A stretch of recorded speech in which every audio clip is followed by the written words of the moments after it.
اور اگر وہ کہے کہ میں جانتا نہیں ہوں، مجھے جانکاری نہیں ہے، تو اس سے کہا جائے گا فَكَيْفَ يَدَّعِي شَيْئًا وَهُوَ لَا يَعْرِفُ، آپ ایک ایسی چیز کے بارے میں کیسے دعویٰ کر رہے ہیں، اس کے دعوے دار کیسے ہیں جس کی جانکاری آپ کو نہیں ہے؟ یعنی آپ کا دعویٰ اور آپ کی دعوے داری بلا دلیل ہے، بلا علم ہے۔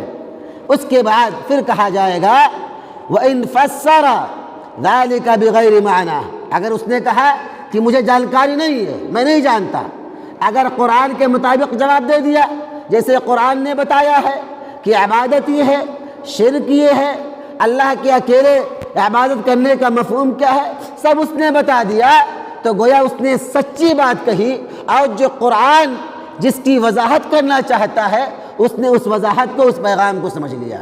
اور اگر کہے کہ نہیں مجھے نہیں معلوم، تو کہا جائے گا جس چیز کی جانکاری نہ ہو اس کے بارے میں آپ کو دعویٰ نہیں کرنا چاہیے۔ دعویٰ بلا علم بلا دلیل بیکار ہے۔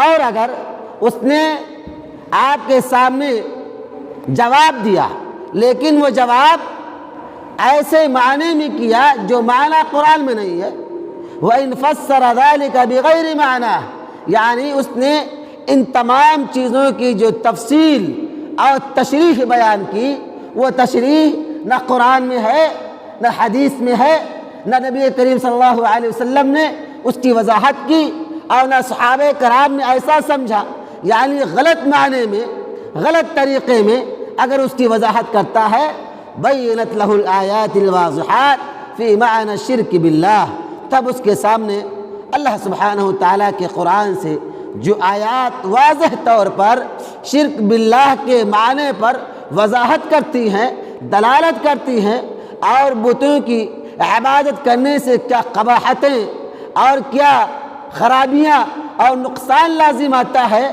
اس کا اس کے سامنے تذکرہ کیا جائے گا، بتایا جائے گا کہ انہ الذی یفعلونہ فی ھذا الزمان بعینہ، کہ یہی وہ چیز شرک ہے جو بعینہ آج کے اس دور میں کی جاتی ہے، جس کے تعلق سے اللہ سبحانہ وتعالیٰ نے 1450 سال قبل اس کی ممانعت کر دی ہے۔ یعنی جو آج ہمارے یہاں مروجہ شرک ہے، یہی شرک اللہ سبحانہ وتعالیٰ نے قرآن میں منع کیا ہے، اس کے سامنے وضاحت کی جائے گی، اور یہ بتایا جائے گا کہ وَأَنَّ عِبَادَةَ اللَّهِ وَحْدَهُ لَا شَرِيكَ لَهُ هِيَ الَّتِي يُنْكِرُونَ عَلَيْهَا، اور یہ بتایا جائے گا کہ یہی وہ اللہ کی تنہا عبادت ہے جس کا کوئی شریک نہیں ہے، جس پر عمل کرنے کی وجہ سے آج سلفیوں پر، آج موحدوں پر ظلم و جور کے پہاڑ توڑے جاتے ہیں، انہیں ستایا جاتا ہے، انہیں تکلیفیں اور ایذائیں پہنچائی جاتی ہیں۔ وَيَصِيحُونَ كَمَا صَاحَ إِخْوَانُهُمْ حَيْثُ قَالُوا، اور یہ لوگ ایسے ہی چیختے ہیں جیسے ان کے بھائیوں نے چیخا تھا، کیا کہا تھا، اجعل الآلہۃ الہا واحدا، کیا ہم اتنے سارے معبودان باطلہ کو چھوڑ کر صرف ایک معبود پر بھروسہ کر لیں، ایک کو اپنا معبود بنا لے۔ ان ھذا لشیء عجاب، آپ نے تو بڑی عجیب بات کر دی، کیونکہ جب موسیٰ علیہ السلام کی قوم نے موسیٰ علیہ السلام سے مطالبہ کیا تھا کہ اے اللہ کے نبی، ہمارے لیے بھی غیروں کی طرح، مشرکوں کی طرح معبود بنا دیجئے جس کی ہمیں عبادت کرے، تب اللہ سبحانہ وتعالیٰ نے یہ آیت کریمہ ان کے زبان سے کہلوائی تھی کہ اجعل الآلہۃ الہا واحدا ان ھذا لشیء عجاب، کیا اتنے معبودان کو چھوڑ کر اے موسیٰ آپ چاہتے ہیں کہ ہم ایک عبادت کو، ایک معبود کی عبادت کریں، اسی کے سامنے جھکیں، اسی کی عبادت کریں؟ یہ تو بڑی عجیب بات ہے، ہمارے پاس بہت سارے بت ہیں۔ اب پھر اعتراض کرتے ہیں، اعتراض یہ کرتے ہیں ٹھیک ہے، آپ کی بات ٹھیک ہے، لیکن اللہ سبحانہ وتعالیٰ نے ان کو کافر اس لیے گردانا کیونکہ ان لوگوں نے فرشتوں کو اللہ کی بیٹی گردانا۔ ہم تو نہیں مانتے ایسا، ہم تو عبد القادر کی پوجا کرتے ہیں، غوث کی پوجا کرتے ہیں۔ کبھی سنا کہ ہم نے یہ کہا کہ غوث اللہ کے بیٹے ہیں، اللہ کی بیٹی ہیں؟ کبھی آپ نے سنا کہ خواجہ، غوث، یہ سب اللہ کے بیٹے بیٹیاں ہیں؟ ہم تو اس کا دعویٰ نہیں کرتے۔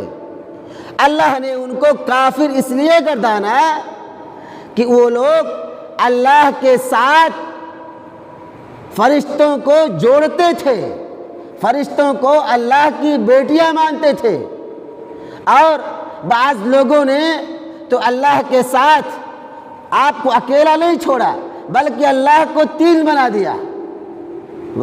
وقالوا ثلاثہ، لوگوں نے کہا 3 ہے۔ تو ہمارا دعویٰ تو یہ نہیں ہے۔ اب شیخ محترم یہ جواب دیتے ہیں کہ اللہ کے ساتھ لڑکوں کی نسبت کرنا یہ ایک مستقل کفر کا کام ہے، ایک مستقل مسئلہ ہے۔ اللہ کے ساتھ بیٹے کی نسبت یا بیٹی کی نسبت کرنا یہ ایک مستقل کفر کا کام ہے اور مستقل ایک باب ہے۔ اللہ سبحانہ و تعالیٰ نے اس کی وضاحت کر دی ہے۔ اللہ فرماتا ہے قل هو اللہ احد، اللہ ایک، کہہ دیجیے اللہ ایک ہے، اس کوئی نظیر نہیں، کوئی مثال نہیں، کوئی مشابہ نہیں، اللہ ایک ہے۔ اللہ الصمد، دوسری صفت اللہ بے نیاز ہے۔ صمد کی 2 تشریح، یعنی اللہ سبحانہ و تعالیٰ پختہ ہے، اس کے اندر ذرہ برابر کمزوری نہیں ہے، کھوکھلا پن نہیں ہے، قوی العزیز، ہر اعتبار سے مضبوط، پختہ اور ٹھوس ہے۔ اور دوسرا معنی یہ کیا جائے گا کہ دنیا کے تمام افراد، تمام انسان اس کے محتاج ہیں، اللہ کسی کا محتاج نہیں ہے۔ اللہ الصمد، سارے کے سارے انسان اللہ کے محتاج، اللہ کی طرف چہرہ کرتے ہیں، اللہ سے مانگتے ہیں، یعنی سب کے سب اس کے محتاج، اللہ کسی کا محتاج نہیں ہے۔ اس لیے نبی کریم صلی اللہ علیہ وسلم نے فرمایا کہ اگر دنیا اور دنیا کے افراد اس بات کا عزم اور ارادہ کر لیں کہ آج کے بعد اللہ کی عبادت نہیں کریں گے، تو اللہ کی وحدانیت، اللہ کی ربوبیت اور اس کی الہیت میں ذرہ برابر فرق آنے والا نہیں ہے، کیونکہ اللہ سبحانہ و تعالیٰ نے فرما دیا وَأَنْتُمُ الْفُقَرَاءُ، اللہ الغنی، اللہ غنی ہے، بے نیاز ہے۔ اور دنیا کے سارے افراد یہ عزم و حوصلہ کر لے کہ آج کے بعد اس روئے زمین پر اللہ کے ساتھ شرک کرنے والا کوئی انسان باقی نہیں بچے گا، یعنی سارے کے سارے افراد موحد بن جائیں، سلفی بن جائیں، اللہ پر ایمان لانے والے بن جائیں، تب بھی اللہ سبحانہ و تعالیٰ کے الوہیت میں، اس کی الہیت میں، اس کی ربوبیت میں ذرہ برابر فرق نہیں پڑے گا۔ فرق ہمیں پڑتا ہے، ضرورت مند ہم ہیں، اللہ ناراض ہوا، ہمارا معاملہ رک گیا، فرق ہمیں پڑا، تکلیف سے 2-4 ہم ہوئے، اس لیے ہمیں اس کی طرف رجوع کرنا ہے۔ فرماتے ہیں کہ قل هو اللہ احد، اللہ الصمد، اللہ وہ ہے جو بے نیاز ہے۔ تو اسی طریقے سے علماء اربع میں سے تمام علماء کا اور ائمہ اربع میں سے تمام ائمہ کا اس بات پر اتفاق ہے، اجماع ہے کہ اگر کسی نے اللہ کے ساتھ بیٹی کا یا بیٹے کا نسبت کیا، اللہ کے ساتھ جوڑا، تو وہ مسلمان نہیں ہے، وہ کافر ہے۔ اس کے کافر ہونے میں ائمہ اربع میں سے 4 امام اور 4 اماموں کے پیروکاروں میں سے تمام علماء آج تک اس بات پر متفق ہے کہ وہ متفقہ طور پر کافر ہے، اس کے کفر میں کوئی شک و شبہ نہیں ہے۔ اب شیخ محترم جواب دیتے کہ یہ الگ مسئلہ ہے، اس کو چھوڑیے۔ اگر آپ کا یہ کہنا کہ ہم اپنے بزرگوں کو اللہ سے جوڑتے نہیں ہیں، ہم جب جوڑتے نہیں ہیں تو ہم مشرک نہیں ہوئے، کیونکہ ان لوگوں نے فرشتوں کو اللہ کی بیٹیاں کہا، عیسیٰ علیہ السلام کو اللہ کا بیٹا گردانا، مریم علیہ السلام کو اللہ کی دوسری چیز گردانی۔ اگر یہ کہنا ہے تو سوچو، اللہ سبحانہ و تعالیٰ نے مشرکین کو کافر کہا، نبی صلی اللہ علیہ وسلم نے ان سے جہاد کیا، کیوں؟ حالانکہ وہ لوگ اللہ کے ساتھ ان کو منسوب نہیں کرتے تھے، جوڑتے نہیں تھے۔ لات و عزیٰ تھے، لات و عزیٰ کی عبادت ہوتی تھی مشرکین مکہ میں، اور یہ دونوں بڑے متقی پرہیزگار تھے۔ لات حاجیوں کو ستو پلایا کرتا تھا گھول گھول کے، بڑا متقی پرہیزگار تھا، لیکن ان لوگوں نے لات کو یا عزیٰ کو یا ان کے جتنے بھی معبودان باطلہ تھے ان کو اللہ کے ساتھ نہیں جوڑا، نہ تو بیٹا مانا نہ بیٹی مانا، الگ رکھا، ان کو اللہ سبحانہ و تعالیٰ سے جوڑ کر نہیں دیکھا۔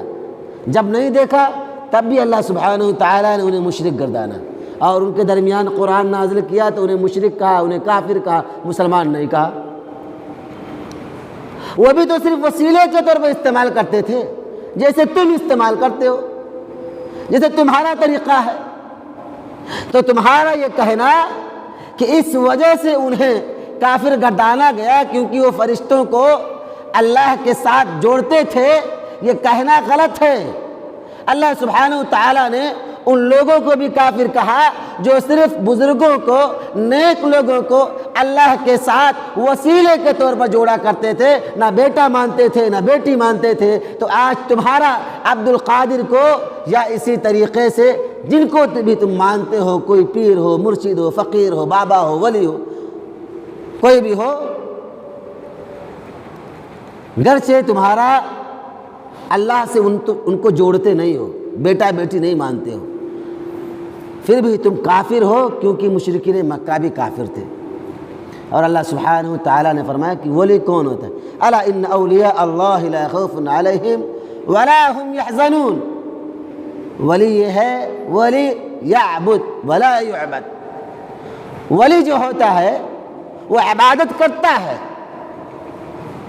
ولی کی عبادت کی نہیں جاتی، عبادت صرف اللہ کی جاتی ہے۔ اور اگر یعبد ہے تو ٹھیک ہے، اور یعبد ہو گیا تو اس کو آپ نے اس کے مقام سے دور کر دیا اور اس مقام میں کھڑا کر دیا، اس زمرے میں آپ نے شامل کر دیا جہاں سے اللہ سبحانہ و تعالیٰ کا حق اور اللہ سبحانہ و تعالیٰ کے حقوق شروع ہو جاتے ہیں، یعنی الہیت کے حقوق، معبودیت کے حقوق، یہ اللہ سبحانہ و تعالیٰ کے حق ہے۔ اسی لیے اور ہمارا یہ ماننا بھی ہے کہ اہل سنت والجماعت کا موقف بھی ہے کہ ہم ولیوں کے کرامتوں کے منکر نہیں ہیں۔ بہت سارے بسا اوقات اللہ سبحانہ و تعالیٰ ولیوں کے ذریعے سے کرامتیں صادر فرماتا ہے، اس کے ہم منکر نہیں ہیں۔ جیسے معتزلہ نے شفاعت کا انکار کر دیا کہ اللہ سبحانہ و تعالیٰ اپنے نیک بندوں کو قیامت کے دن شفاعت کا موقع دے گا اپنوں کے لیے، معتزلہ نے انکار کر دیا۔ ہم مانتے ہیں جو اللہ سبحانہ و تعالیٰ جو دے گا اور جو کتاب و سنت سے ثابت ہے اس کا ہم مانتے ہیں اور اس کا ہم احترام بھی کرتے ہیں۔ ہم خوارج کی طرح نہیں ہیں کہ جس طرح سے انہوں نے کلی طور پر تمام چھوٹی بڑی کرامتوں کا انکار کر دیا کہ ایسی کوئی چیز ہے ہی نہیں، یہاں تک کہ ان لوگوں نے نبی کریم صلی اللہ علیہ وسلم کے ذریعے ہونے والی کرامتوں کا بھی انکار کر بیٹھے۔ اس لیے اہل سنت والجماعت اور موحدین کا جو موقف ہے یہ بین بین ہے، نہ گمراہی والا ہے نہ بہت زیادہ تشدد والا ہے، متوسط طبقہ ہے۔ اس لیے ہمیں امت وسط کہا جاتا ہے۔ اللہ سبحانہ و تعالیٰ فرماتا ہے امتا وسطا لتکونوا شہداء علی الناس۔ اللہ نے اس امت کو امت وسط قرار دیا ہے، درمیانہ، معتدل جسے کہا جاتا ہے۔ یہ لوگوں پر گواہ ہیں روئے زمین پر جو باطل افکار و نظریات کے ماننے والے ہیں، یہ سب پر گواہ ہیں۔ کل اللہ کے دربار میں ان کے خلاف گواہی دیں گے کہ مولا یہ بھٹکے ہوئے تھے، ہم ان میں سے نہیں ہیں۔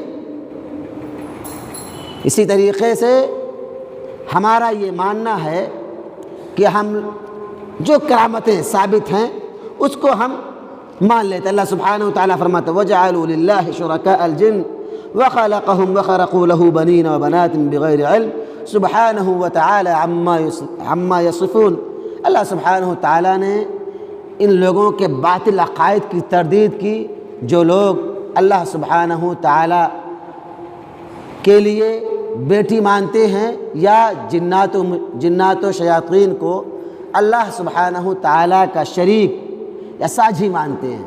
اللہ فرماتا ہے وَخَلَقَهُمْ، حالانکہ معاملہ یہ ہے کہ میں نے ان کو پیدا کیا ہے، وَخَرَقُوا لَهُ بَنِينَ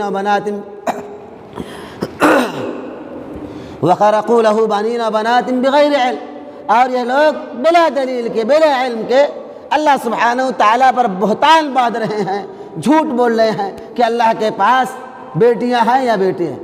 اللہ سبحانہ وتعالیٰ ان تمام چیزوں سے پاک ہے جن کی طرف یہ لوگ اللہ کی نسبت کرتے ہیں اور اللہ کے لیے جن اوصاف کو یہ لوگ بیان کرتے ہیں۔ اللہ سبحانہ وتعالیٰ ان تمام اوصاف سے بالکل پاک ہے۔ یہاں پر ایک بات کی طرف اشارہ کر دینا مناسب ہے، وہ یہ ہے کہ جو خوارج کا معاملہ ہے، خوارج کا معاملہ بہت زیادہ پیچیدہ ہے، اور یہ اس وقت ظاہر ہوئے جب حضرت علی رضی اللہ تعالی عنہ کی دور خلافت کی اور انہوں نے بڑی زیادتی کی اہل بیت کے ساتھ، رسول اکرم صلی اللہ علیہ وسلم کے صحابہ کے ساتھ۔ تو خوارج گرچہ علماء اہل سنت کا اختلاف ہے کہ یہ لوگ مرتد ہیں کہ نہیں ہیں، لیکن ان کا سارا عمل کفریہ ہے، خروج کا ہے، ان کا سارا عمل گمراہی کا ہے، اس لیے کہ ان کے پاس علم نہیں ہے، ان کے پاس صرف عبادات ہیں۔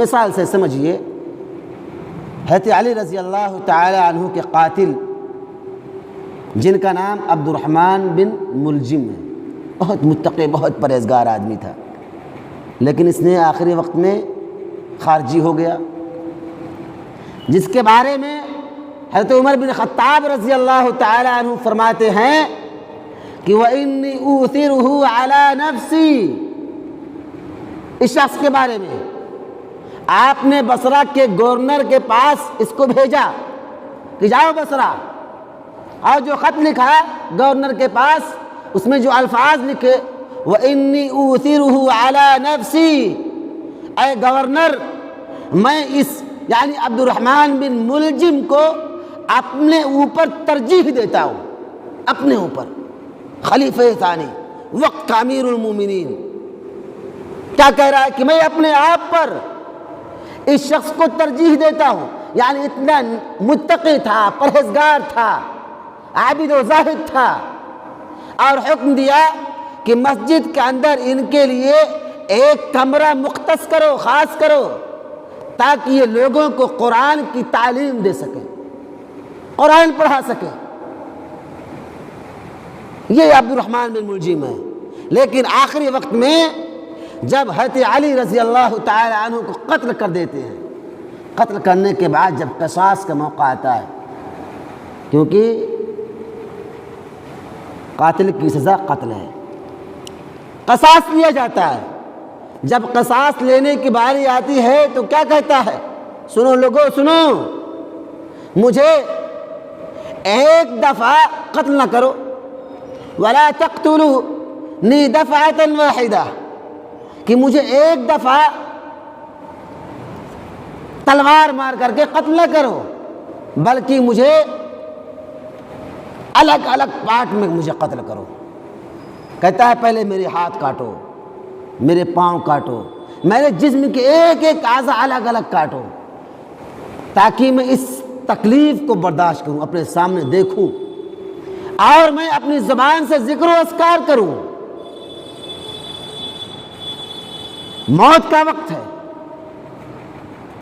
قتل کیا جانے والا ہے، الفاظ سنیے، کہہ رہا ہے کہ میرے جسم کا ایک ایک پارٹ کاٹا جائے، میں اس کی تکلیف کو اپنی آنکھوں کے سامنے برداشت کروں اور اس پر صبر کروں اور اپنی زبان سے ذکر و اذکار کا ورد کروں، یعنی آخری وقت میں عبادت کا یہ مرحلہ، عبادت کا یہ معاملہ قتل ہونے جا رہا ہے۔ لیکن عبادت کا شوقین کہ تکلیفیں ہو رہی ہونے دو، لیکن ایک ایک حصہ کاٹو تاکہ میری زبان اللہ کے ذکر و اذکار میں چلتی رہے، آخر میں میری زبان کاٹو تاکہ تب جا کے میری زبان سے ذکر و اذکار ہونا بند ہو۔ گمراہ کیوں ہوا؟ اس لیے گمراہ ہو گیا کہ اس نے علماء کا اور صحابہ کا ساتھ چھوڑ دیا تھا، غیروں کے بہکاوے میں آ گیا تھا۔ آج بھی جو لوگ علماء کا، اہل علم کا ساتھ چھوڑیں گے، حدیثوں کی من مانی تفصیل اور تشریح کریں گے، ان کا بھی انجام عبد الرحمن بن ملجم کی طرح ہوگا، وہ بھی گمراہی کے دہانے پہ کھڑے ہوں گے اور گمراہی نظر نہیں آئے گا۔ اس لیے علماء کے ساتھ جڑنا، ان کے مجلسوں میں شامل ہونا، ان کے خطابات سے اپنے آپ کو بہراور کرنا، ان سے اپنے آپ کو جوڑے رکھنا، اپنی زندگی کا ہلکے سے ہلکا معاملہ، چھوٹے سے چھوٹا مسئلہ ان کے مشورے کے بغیر نہیں کرنا، یہ ہے اسلاف کا طریقہ، یہ ہے گمراہی سے بچنے کا راستہ۔ اور جو لوگ خود کو بڑے عالم سمجھ بیٹھے اور اپنے آپ کو وقت کا سب سے بڑا جانکار سمجھنے لگے، علماء کا ساتھ چھوڑ دیں، فیصلے خود کرنے لگیں، دروس میں آنا بند کر دیں، علماء کے خطابات سننا بند کر دیں، ان کا انجام عبد الرحمن بن ملجم کی طرح ہوگا، وہ بھی گمراہی کے دہانے پر کھڑے ہو جائیں گے اور قتل کے سامنے پہنچ جائیں گے کہ ایسا وقت آئے گا کہ قتل کر دیا جائے گا، کوئی مار دے گا۔ اس لیے علماء کا ساتھ بہت ضروری ہے۔ علماء سے انتباق کتاب و سنت پر عمل کرنے کے لیے ضروری ہے، ہماری زندگی کی بقا کے لیے ضروری ہے، ہماری زندگی کی خوشحالی کے لیے ضروری ہے، چاہے وہ زندگی اخروی ہو یا دنیاوی ہو، دونوں میں فلاح و بہبود علماء کے بغیر نہیں مل سکتی ہے۔ اس لیے علماء سے تمسک یہ ہمارے دین کا حصہ ہونا چاہیے، ہمارے ایمان کا حصہ ہونا چاہیے۔ ان کے رہنمائی کے بغیر اور ان کے مشورے کے بغیر ہمیں اپنی زندگیوں میں جن کا معاملہ عبادات سے ہو، احکامات سے ہو، نہیں کرنا چاہیے۔ اللہ سبحانہ وتعالی ہم تمام مسلمانوں کو علماء کے ساتھ جڑنے کی توفیق عطا فرمائے۔ یہ مسئلہ بہت ضروری ہے اور اس کے ساتھ کھڑا ہونا اور اس پر چلنا قدم سے قدم ملا کے آج کے وقت میں مسلمانوں کے لیے فرض عین ہے۔ اگر مسلمان اس سے روزگردانی کریں گے، اپنے آپ کو کسی اور ڈگر پر، کسی اور راستے پر لے جائیں گے تو ان کا انجام تباہی ہے اور تباہی کے سوا کچھ نہیں ہے۔ اس کے بعد آگے شیخ محترم فرماتے ہیں کہ اب جان لو کہ جو شرک ہے اس کی دو قسمیں ہیں۔ فَاعْلَمْ أَنَّ شِرْكَ الْأَوَّلِينَ أَخَفَّ مِنْ شِرْكِ أَهْلِ زَمَانِنَا بِأَمْرَيْنِ، فرماتے ہیں کہ جان لو کہ جو پہلے کے مشرک تھے ان کے شرک میں اور جو ہمارے یہاں کے مشرک ہیں، ہمارے زمانے کے، ہمارے وقت کے جو مشرک ہیں، ان کے شرک میں دو وجہ سے بنیادی فرق ہے، دو وجہ سے بنیادی فرق۔ ان کا شرک زیادہ ہلکا اور آسان تھا، ہمارے یہاں کا، ہمارے مسلمانوں کا شرک بہت زیادہ خطرناک ہے، بہت زیادہ تکلیف دہ ہے اور بہت زیادہ تباہی میں لے جانے والا ہے۔ آگے فرماتے ہیں اس میں سے پہلی قسم یہ ہے کہ ان الاولین لا یشرکون ولا يدعون الملائکۃ والاولیاء والاوثان مع اللہ الا فی الرخاء، جو پہلے کے مشرک تھے وہ لوگ اللہ کے ساتھ شریک نہیں کرتے تھے اور ملائکہ کو، اولیاء کو، معبودان باطلہ کو اللہ کے ساتھ نہیں پکارتے تھے مگر خوشحالی میں۔ وہ لوگ جو شرک کرتے تھے وہ خوشحالی میں کرتے تھے، یعنی جب پاکٹ منی سے بھر جائے، آدمی خوشحال ہو، تب وہ اللہ کو یاد کر، اللہ کے ساتھ وہ شرک کرتے تھے۔ جب امن و امان ہو، جب کوئی تکلیف، کوئی مصیبت، کوئی دکھ نہ ہو، مثال کے طور پر ہمارے یہاں سیلری ملتی ہے 1 تاریخ کو، 2 تاریخ کو، آدمی 1 سے لے کر 10 تک جیب بھرا ہوتا ہے، کیونکہ سیلری ملی ہے، جیب بھرا ہے ابھی۔ تو جو پہلے کے مشرک تھے وہ ان اوقات میں جب ان کے یہاں خوشحالی ہوتی تھی، کوئی تکلیف نہیں ہوتی تھی، تو یہ پہلوں کا شرک تھا۔ اور وَأَمَّا الشِّدَّةُ فَيُخْلِصُونَ لِلَّهِ الدِّينَ، اور جب تکلیف میں پہنچتے تھے، مصیبت میں گرفتار ہوتے تھے، تب وہ اللہ سبحانہ وتعالیٰ کو اخلاص کے ساتھ، خلوص کے ساتھ پکارتے تھے۔ جیسے اللہ سبحانہ وتعالیٰ فرماتا ہے وَإِذَا مَسَّكُمُ الضُّرُّ فِي الْبَحْرِ غَلَّ مَن تَدْعُونَ إِلَّا إِيَّاهُ فَلَمَّا نَجَّاكُمْ إِلَى الْبَرِّ أَعْرَضْتُمْ وَكَانَ الْإِنسَانُ كَفُورًا۔ اللہ فرماتا ہے کہ جب تم کو سمندر میں تکلیف پہنچتی ہے تو جن کو تم پکارتے ہو، جن کی عبادت کرتے ہو، جن پر چڑھاوا چڑھاتے ہو، غلہ، سب گم ہو جاتے ہیں، سب غائب ہو جاتے ہیں۔ کس کو پکارتے ہیں؟ من تدعون الا ایاہ، اللہ کے علاوہ کسی اور کو نہیں پکارتے۔ تو جو پہلے کے مشرک تھے وہ صرف خوشحالی میں، امن و امان میں، جب حالات اور ماحول ان کے حساب سے ہوتا، ان کے لیے سازگار ہوتا، تب وہ اللہ کے ساتھ شرک کرتے تھے، اور جب معاملہ حالات ان کے خلاف میں ہوتا، وہ مشکل میں ہوتے، پریشانی میں ہوتے، تو اللہ سبحانہ وتعالیٰ کو ہی پکارتے تھے، اپنے معبودان باطلہ کو پھینک دیتے تھے، ان کو یاد بھی نہیں کرتے تھے۔ یہ پہلے کے مشرک تھے۔ وقال، اللہ فرماتا قل ارأيتكم ان اتاكم عذاب الله او اتتكم الساعة غير الله تدعون ان كنتم صادقين بل اياه تدعون فيكشف ما تدعون اليه ان شاء وتنسون ما تشركون۔ اللہ آگے فرماتا ہے واذا مس الانسان غر دعا ربه منيبا اليه ثم اذا خوله نعمة منه نسي ما كان يدعو اليه من قبل وجعل لله اندادا ليضل عن سبيله۔ اللہ سبحانہ وتعالی ان تمام آیات میں اسی بات کی طرف اشارہ کر رہا ہے کہ جب انہیں جب کوئی پریشانی لاحق ہوتی تبھی وہ اللہ سبحانہ وتعالی کو یاد کرتے، پریشانی میں یاد کرتے تھے۔ جب آسودگی ہوتی تھی، خوشحالی ہوتی تھی تو وہ شرک کر لیا کرتے تھے۔ جیب میں پیسہ ہوتا ہے تبھی آدمی چڑھاوا چڑھاتا ہے، تبھی چادر خریدتا ہے، تبھی تعزیہ بناتا ہے، تبھی ساری چیزیں کرتا ہے۔ یہ ان کا معاملہ تھا۔ آگے فرماتے ہیں کہ لیکن یہاں معاملہ جو ہے، ہمارے یہاں معاملہ بالکل برعکس ہے۔ ہم دونوں میں پکارتے انہیں۔ مشرکین صرف مصیبت میں یاد کرتے اللہ سبحانہ وتعالیٰ کو، اور مصیبت ختم ہوتے شرک میں جا گرتے۔ ہمارے یہاں معاملہ یہ ہے کہ مصیبت آئی تب بھی شرک، خوشحالی آئی تب بھی شرک۔ غور کریں میرے بھائیوں، کون زیادہ بہتر ہے؟ یا وہ جب مصیبت میں شکار ہوتے، اللہ سبحانہ وتعالیٰ فرماتا ہے فَإِذَا رَكِبُوا فِي الْفُلْكِ دَعَوُا اللَّهَ مُخْلِصِينَ لَهُ الدِّينَ۔ جب ان کی کشتی بھنور میں پھنس جاتی، سمندر میں غوطہ کھانے لگتی، ڈاوا ڈول ہونے لگتی، تو وہ سمجھ جاتے کہ اب بچانے والا صرف اللہ ہے، یہ معبودان باطلہ یہ سب کے سب بیکار ہیں۔ وہ اللہ کو یاد کرتے، مولا بچا لے، بچانے والا تو ہی ہے۔ اللہ سبحانہ وتعالیٰ کو پکارتے، اللہ پکار کو سنتا، انہیں بچاتا، باہر آتے پھر شرک کرتے۔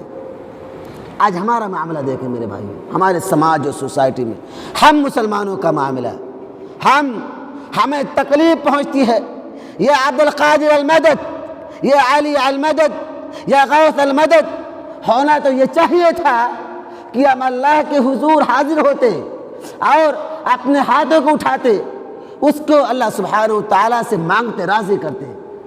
نبی کریم صلی اللہ علیہ وسلم کی حدیث ہے کہ تعرف الی اللہ فی الرخاء یعرفک فی الشدہ۔ اللہ سبحانہ وتعالیٰ کو آسانی میں یاد کرو، آسودگی میں یاد کرو، جب حالات انسان کے موافق ہوں۔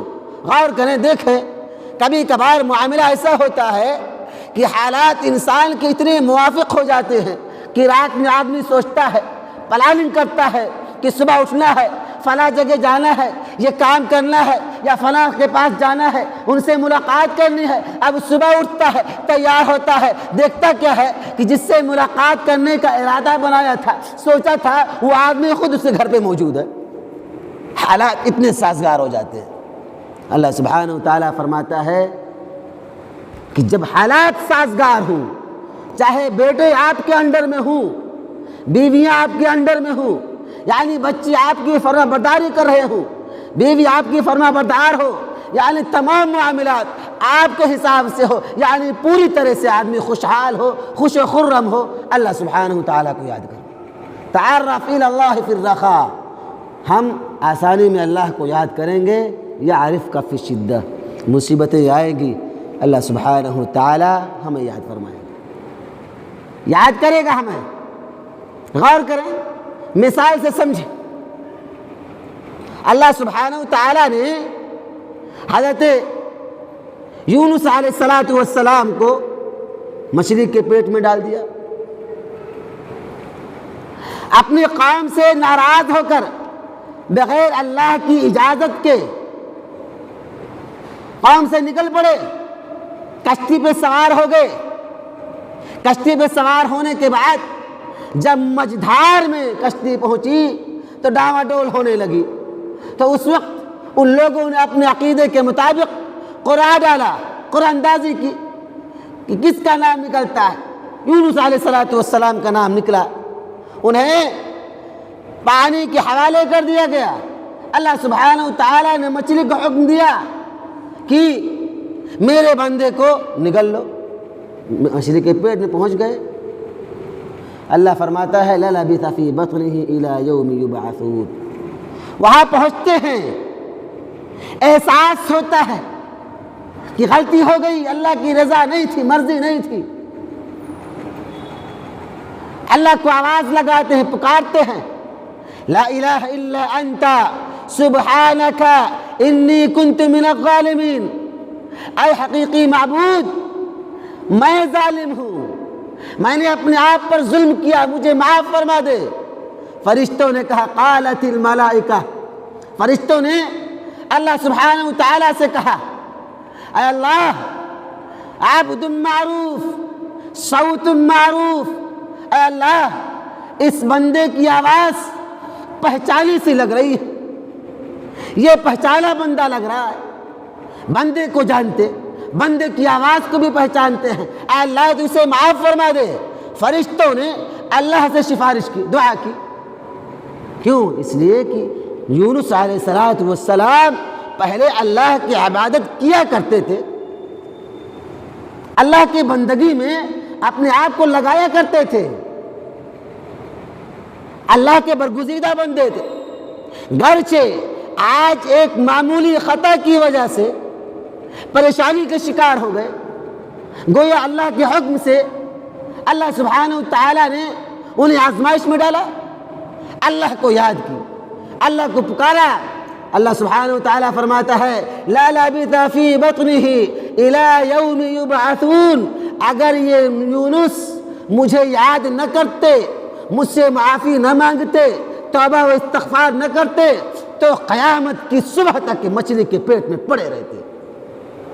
تو اللہ کو یاد کیا، پریشانی آئی، کیونکہ آسانی میں اللہ کو یاد کرنے والے تھے، اللہ کی صدا لگانے والے تھے، نمازیں پڑھنے والے تھے۔ مصیبت آئی، اللہ نے سنا، اللہ نے مچھلی کو حکم دیا کہ سمندر کے باہر نکال پھینکو، مچھلی نے باہر کر دیا۔ اس کی مخالف دیکھیں، اللہ سبحانہ و تعالی حضرت موسیٰ علیہ السلام کو جب قوم سے باہر نکالا تو پیچھے فرعون بھی طاق میں اور پیچھا کرتے ہوئے نکل پڑا، سمندر میں ڈوبنے لگا۔ سمندر میں ڈوبتا ہے، ہر ایک کو اپنی موت پیاری ہوتی ہے، چاہے متقی ہو یا فاسق و فاجر ہو، ہر ایک کو موت پیاری ہوتی ہے۔ یہ اور بات ہے متقی موت سے ڈرتا نہیں ہے، خوف نہیں کھاتا۔ یہ جان اللہ کی ہے، یہ امانت اللہ کی ہے، اللہ جب چاہے جب لے لے۔ ہنستے ہنستے مومن اپنی جانوں کو اپنی ہتھیلی پر رکھ کے اللہ کے لیے قربان کر دیتا ہے۔ لیکن کافر چاہے جتنا طاقتور کیوں نہ ہو، ظالم و جابر کیوں نہ ہو، موت کو سامنے دیکھ کر حالت بگڑ جاتی ہے، کپ کپ آ جاتی ہے۔ جب موسیٰ نکل کر باہر چلے گئے اور فرعون اپنے لشکر کے ساتھ سمندر کے بیچوں بیچ میں پہنچا، اللہ سبحانہ وتعالیٰ نے حکم دیا کہ پانی مل جا، پانی مل گیا۔ اب فرعون ڈوبنے لگا، فرعون ڈوبنے لگا تو اسے یقین ہو گیا کیونکہ سامنے موت کھڑی ہے، مرتا کیا نہ کرتا۔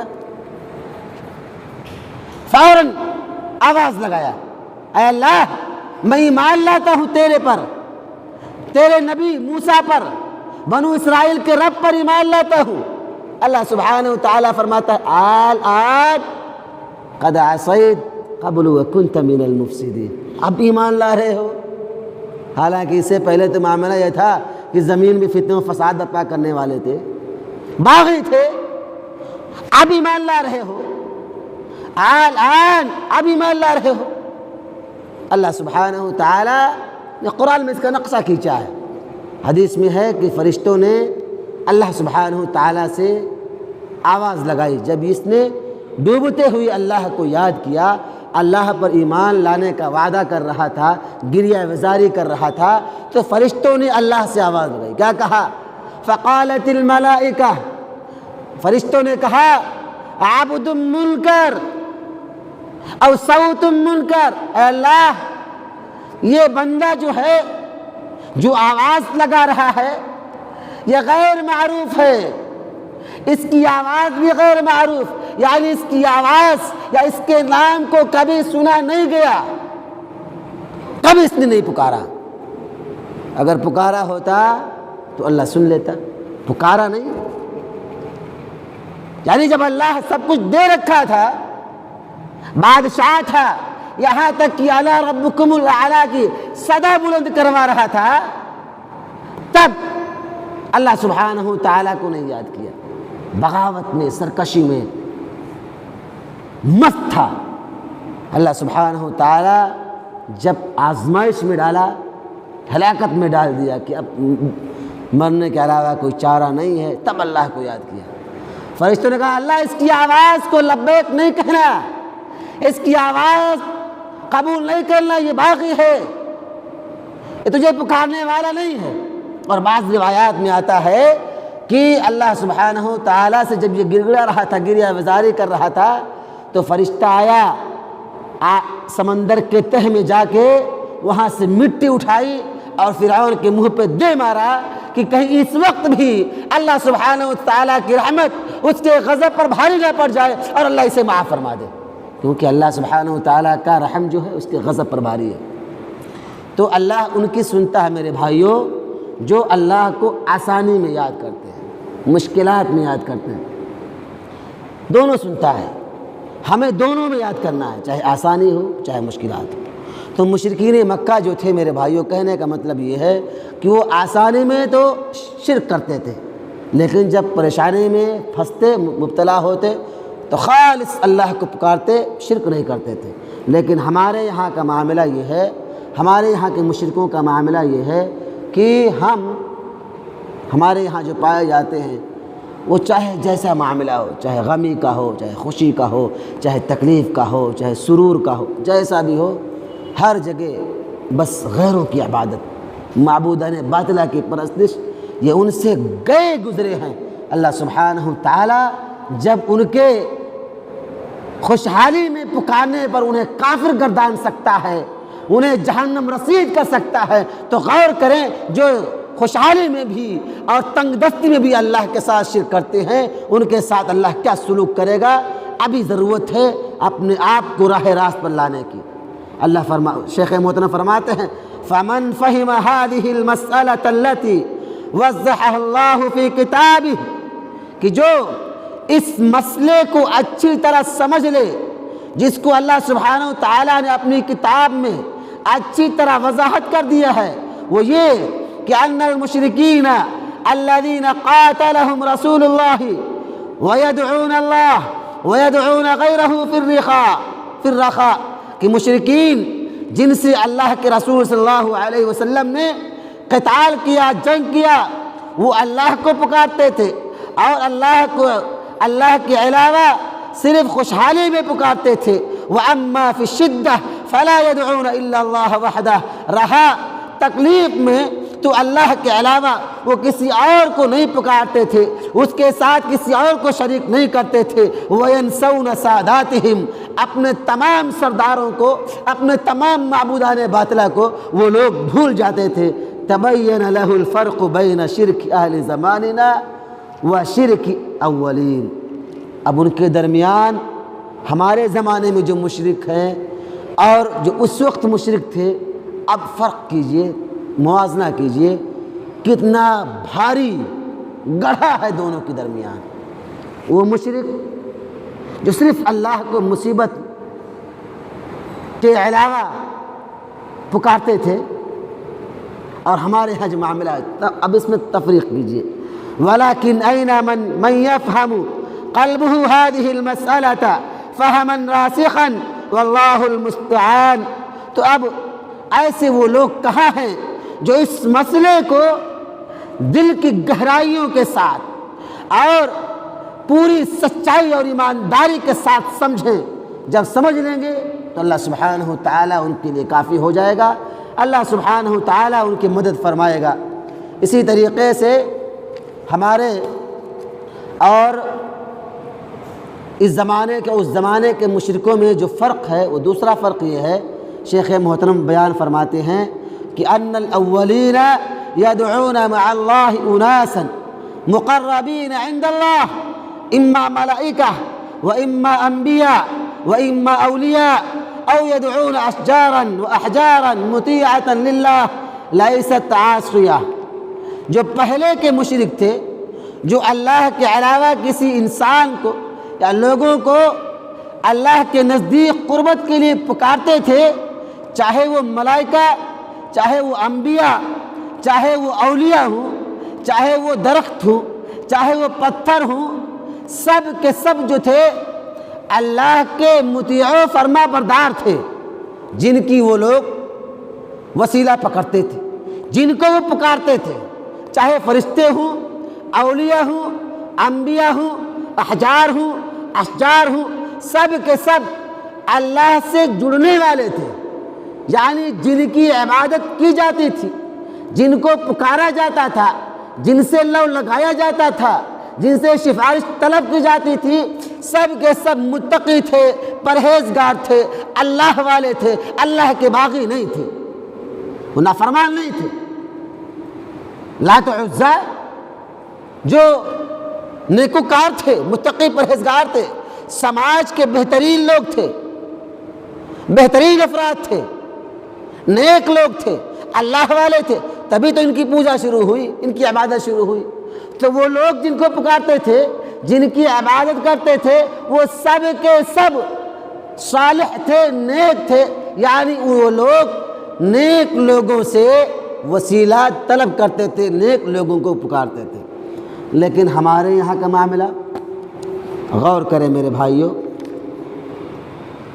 ہمارے یہاں کا معاملہ دیکھیں، وہ اہل زماننا یدعون مع اللہ اناسا من افسق الناس والذین یدعونهم هم الذین يحكون عنهم الفجور من الزنا والسرقة وترك الصلاة وغیر ذلك۔ لیکن بدقسمتی سے ہمارے زمانے کے جو مشرک ہیں، یا ہمارے زمانے کے جو بدعتی ہیں، ہمارے زمانے کے جو قبر پرست ہیں، جن کو وہ پکارتے ہیں، جن کو وہ لوگ شریک سمجھتے ہیں، جن سے وہ لوگ حاجات طلب کرتے ہیں، جن کو وہ لوگ وسیلہ اور سفارشی بناتے ہیں، ان کا معاملہ یہ ہے کہ وہ دنیا میں سب سے زیادہ فاسق و فاجر ہے۔ غور کریں، دیکھیں، جتنا بڑا گنہگار، جتنا بڑا مجرم، جتنا بڑا باغی، اتنا بڑا ولی آج یہ ہمارا اور ہمارے سماج میں رہنے والے مشرکوں کے ولیوں کا عمل۔ پتہ لگائیں جتنے بھی بابا، جتنے بھی پیر و مرشد گزرتے ہیں یا گزرے ہیں، ان کی ہسٹری آپ نکالیں، تاریخ نکالیں، کھنگالیں، پتہ چل جائے گا اتہاس کیسی تھی۔ سب کے سب پرلے درجے کے بدترین لوگ تھے سماج میں۔ بسا اوقات آپ کو ایسا بھی ملے گا کہ ایسے بابا، ایسے پیر، ایسے ولی جن کی یہ مشرک قبر پرست اور مجاوری کرتے ہیں، پوجا کرتے ہیں، ان کو پکارتے ہیں، یہ خود بیان کرتے ہیں کہ بابا بہت بڑے چرس کے عادی تھے، بہت بڑے نشیڑی تھے۔ یہ خود بیان کرتے، گواہی دیتے ہیں اپنے بابا، اپنے ولی کے تعلق سے، اپنے پیر کے تعلق سے کہ یہ زناکار تھا، یہ چور تھا، یہ ڈکیت تھا، خود گواہی دیتے ہیں۔ مانتے ہیں کہ نماز اس نے کبھی نہیں پڑھی، نمازوں کو چھوڑنے والا تھا، یہ خود گواہی دیتے ہیں۔ آپ دونوں میں موازنہ کریں۔ جن کی وہ لوگ پوجا کرتے تھے، جن کو وسیلہ بناتے تھے، اللہ کے سامنے شریک سمجھتے تھے، وہ لوگ متقی تھے، پرہیزگار تھے، حالانکہ کرنا غلط، اس میں کوئی دو رائے نہیں، کوئی شک نہیں ہے۔ لیکن نظریہ دیکھیے، نظریہ، سوچ، جن کی وہ لوگ عبادت کرتے، جن کو پکارتے، جن کو اپنے لیے وسیلے کے طور پر، سفارشی کے طور پر استعمال کرتے، وہ متقی تھے، پرہیزگار تھے۔ اور ہمارے سماج میں ہمارے یہاں کے مشرک، ہمارے یہاں کے قبر پرست، جن کو اللہ کے عوض میں یا اللہ کے مقام میں کھڑا کرتے ہیں، وہ انتہائی اور پرلے درجے کے فاسق گنہگار ہیں، اور یہ خود گواہی دیتے ہیں، خود گواہی دیتے ہیں کہ یہ لوگ گنہگار ہیں۔ دیکھیں آج سماج میں، یا آپ دیکھیں ایسے بابا ملیں گے جو مہینوں نہیں نہاتے ہیں، نماز چھوڑیے، نہاتے نہیں ہیں۔ ان کی یہ لوگ کوئی مجذوم ہے، کوئی مخدوم ہے، کوئی کچھ ہے، کوئی کچھ ہے، جن کا معاملہ یہ ہے، ہم مشاہدہ کرتے ہیں، پاگل ہے، مجنون ہے۔ ان کے یہاں بڑا پہنچا ہوا فقیر ہے، بڑا پہنچا ہوا ولی ہے۔ بتاؤ جس کا دماغ خود ٹھکانے پر نہ ہو، وہ آپ کے دماغ کو ٹھکانے کیا لگائے گا؟ جو خود محتاج ہو، صفائی کی محتاج، جو خود کھانے کا محتاج، جو خود ضروریات کا محتاج، جسے نہ کھانا کا طریقہ معلوم، جسے نہ پیشاب کا طریقہ معلوم، بیت الخلاء کا طریقہ معلوم نہیں، لباس کا طریقہ معلوم نہیں، ننگا گھوم رہا ہے، جہاں چاہا جہاں بیت الخلاء کر رہا ہے، غلطیں پھیلا رہا ہے، جہاں چاہا کھڑے ہو کر پیشاب کر رہا ہے، وہ پہنچا ہوا فقیر۔ نعوذ باللہ من ذالک۔ اللہ سبحانہ وتعالی ہم تمام مسلمانوں کو ایسی بدعقیدگیوں سے اور ایسے بدترین لوگوں سے محفوظ فرمائے۔ دعا کرنی چاہیے۔ یہ جن کو ہم پکارتے سماج میں، بسا اوقات سننے میں تو یہ بھی آتا ہے کہ جن کو لوگ قبر بنا کے پوجنے لگتے ہیں، ان کی ہسٹری دیکھیں گے تب پتہ چلے گا کہ وہ کوئی جانور تھا، کوئی کتا تھا، کوئی بلی، پتہ نہیں، لیکن بس ایک دھارنا بن گئی، سوچ بن گئی ہے۔ غور کریں میرے بھائی، والذی یعتقد فی الصالح والذی لا یعصی مثل الخاشب والحجر اہون ممن یعتقد فی من یشاہد فسقہ وفسادہ ویشہد بہ۔ غور کریں، جو آدمی کسی اچھے آدمی پر اعتقاد کرتا ہے، بھروسہ کرتا ہے، اور وہ آدمی جو کسی برے آدمی پر بھروسہ کرتا ہے، کیا دونوں برابر ہو سکتے ہیں؟ نہیں ہو سکتے۔ جیسے خشب، لکڑی ہے، پتھر ہے، یہ زیادہ ان سے گناہ کا ہونے کا امکان نہیں ہے، کیونکہ اللہ سبحانہ وتعالیٰ نے فرما دیا کہ اللہ نے صرف گناہوں کا اختیار، نیکیوں کا اختیار صرف انسان کو دیا ہے، انسان و جنات کو، باقی سب اللہ کے اس کے مکلف ہیں۔ اللہ نے جو حکم دیا اسی کو بجا لاتے ہیں۔ فرشتوں کے تعلق سے کیا فرمایا؟ لا یعصون اللہ ما امرہم، جو انہیں حکم دیا جاتا ہے وہ اس کی کبھی نافرمانی نہیں کرتے ہیں۔ تو انسان اور جنات کے علاوہ جتنے بھی انسان ہیں سب کے سب اللہ کے حکم کے پابند ہیں، ان سے گناہوں کا امکان نہیں، وہ سب نیکوکار ہیں، سب اچھے ہیں، چاہے وہ شجر ہوں، حجر ہوں، نباتات ہوں، جمادات ہوں یا کوئی اور مخلوق ہو، سب کے سب اللہ کے حکم کے تابع ہے۔ لیکن انسان کو اللہ سبحانہ و تعالیٰ نے جنات کو مکلف بنایا ہے، یہ اختیار دیا ہے، چاہے اما شکورا چاہے اما کفورا، چاہے تو نیکوکار بن جاؤ چاہے تو عاصی اور بدبخت بن جاؤ۔ فرماتے ہیں کہ مثل الخشب والحجر اہون ممن يعتقد في من يشاهد فسقه وفساده ويشهد به۔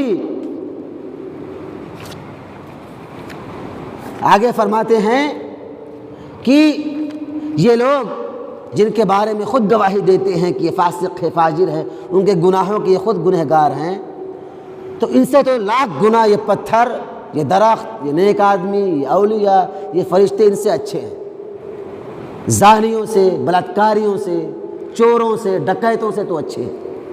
حالانکہ چاہے اچھا آدمی ہو یا برا آدمی ہو، دونوں کی عبادت کرنا غلط ہے، لیکن تعامل دیکھیے دونوں کا طریقہ سوچنے سمجھنے کا، کہ ان لوگوں نے کس کو بنایا؟ اپنے سماج میں اچھے لوگوں کو چنا، کہ ان کی اللہ کے یہاں پکڑ ہے، اللہ ان سے راضی ہے، یہ اللہ سے راضی ہیں، اللہ ان کو پسند کرتا ہے، یہ اللہ سبحانہ و تعالیٰ کو پسند کرتے ہیں، اللہ کے یہاں ان کا مقام ہے، تو ان کے مقام کا ہم فائدہ اٹھا کے اپنے لیے بخشش کرا لیں گے۔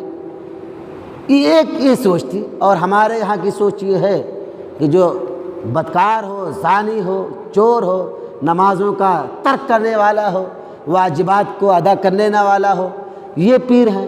دونوں کی سوچ دیکھیے، حالانکہ دونوں غلط ہے، کوئی رائے نہیں۔ یہاں پر ایک بات کہہ کے میں اپنی بات ختم کرتا ہوں، یہاں یہ بات بتانا میں مناسب سمجھتا ہوں کہ جب آپ کسی مشرک سے، کسی بدعتی سے یا کسی قبر پرست سے ملیں یا انہیں جب توحید کے بارے میں دعوت دیں، عقیدے کے بارے میں بتائیں، قرآن کیا کہتا ہے، اسلام کیا کہتا ہے، انہیں شرک کی قباحتیں جب بتائیں تو کوشش کریں کہ جن کی وہ لوگ عبادت کرتے ہیں، چاہے وہ عبدالقادر ہوں، چاہے وہ خواجہ معین الدین چشتی ہوں، چاہے اجمیری ہوں، چاہے کچھوچھوی ہوں، یا کوئی بھی A to Z کوئی بھی ہو، جن کی وہ عبادت کرتے ہیں ان کو برا بھلا نہ کہیں۔ آپ انہیں قرآن کیا کہتا ہے، نبی صلی اللہ علیہ وسلم کا پیغام کیا کہتا ہے، نبی کی حدیث کیا ہے، اللہ کی آیات کیا ہے، ترجمہ کر کے شرک کی قباحتیں کیا ہیں، نقصانات کیا ہیں، یہ سب بتائیں۔ شیخ صالح نے اس کتاب کی جب شرح لکھی تو اس میں نقل کیا ہے کہ محمد بن عبد الوہاب رحمہ اللہ سے بعض افریقی ممالک کے لوگوں نے ملاقات کی۔ جب ملاقات کی تو ان لوگوں نے اس بات کا تذکرہ کیا کہ ہمارے یہاں بھی توحید کی طرف بلانے والے لوگ موجود ہیں، لیکن ہم ان کی بات سنتے نہیں ہیں۔ کیوں نہیں سنتے؟ اس لیے نہیں سنتے کہ وہ ہمارے معبودوں کو برا بھلا کہتے ہیں، انہیں گالیاں دیتے ہیں۔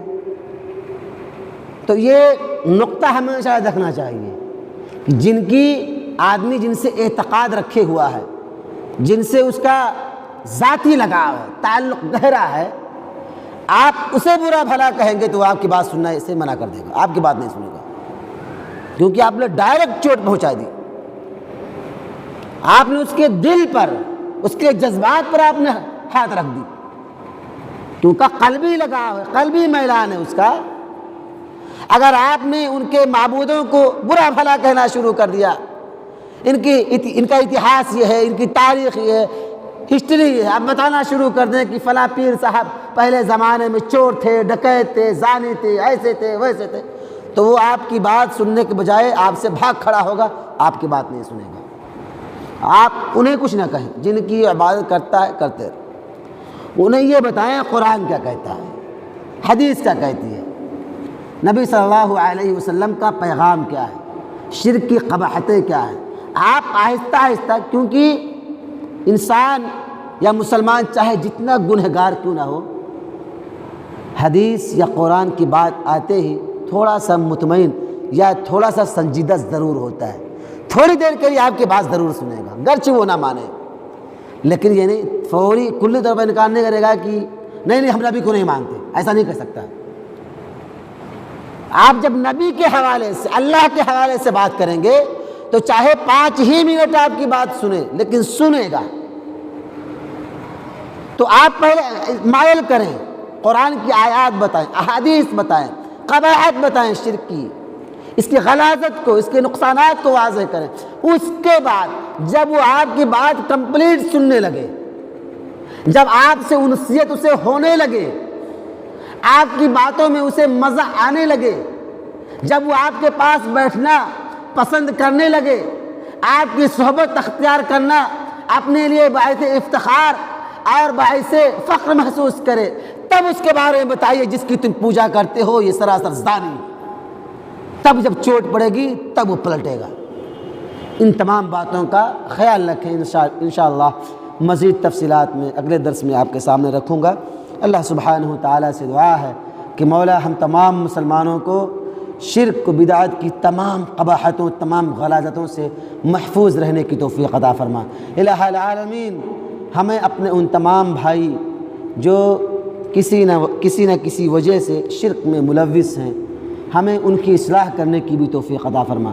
الہ العالمین ہم تمام مسلمانوں کو کتاب و سنت کے آئینے میں اپنی زندگیاں اور اپنے مسلمان بھائیوں کی زندگیوں کو سنوارنے کی توفیق عطا فرما۔ الہ العالمین ہم تمام مسلمانوں کو کتاب و سنت کا سچا خادم بنا۔ الہ العالمین ہمیں عقیدہ توحید کو پروان چڑھانے، اس کی نشر و اشاعت کرنے کی توفیق عطا فرما۔ الہ العالمین ہمارے جو بھائی اس پروگرام میں شریک ہیں، مولا تو ان کے جائز مطالبات کو قبول فرما۔ الہ العالمین تو ان کے قیمتی اوقات کو ان کے لیے آخرت میں ذخیرہ نجات بنا۔ الہ العالمین ہم تمام مسلمانوں کے ان اوقات کو آخرت میں ان کے لیے توشہ بنا۔ الہ العالمین جب تک ہم جئیں ایمان پر جئیں، خاتمہ ہو زبان پر کلمہ طیبہ لا الہ الا اللہ محمد رسول اللہ، وآخر دعوانا ان الحمد للہ رب العالمین، والسلام علیکم ورحمۃ اللہ۔